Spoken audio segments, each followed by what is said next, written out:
I was wanted to ask for what advice you give for someone who wants to break into investment banking with a non-traditional path.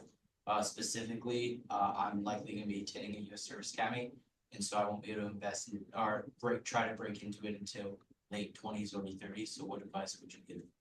I love it. I think that per capita, there's probably more recent veterans, and especially guys that came out of the academies than maybe anywhere else, including Ivy League schools. It actually does a fantastic job as a no pun intended, but as a boot camp for what you're going to be facing there in investment banking. I think being able to show strong work ethic, dedication towards meeting real tangible objectives versus just punching in your clock, punching in from 9 to 5 every day.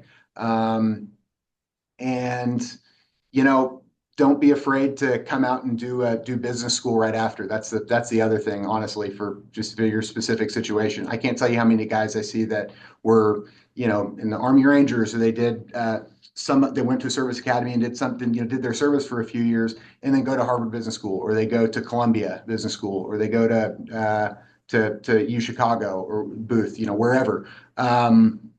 And so, you say non-traditional, but that ends up being a very traditional path to going and breaking into some of the most fantastic investment banking kind of jobs and really coveted roles.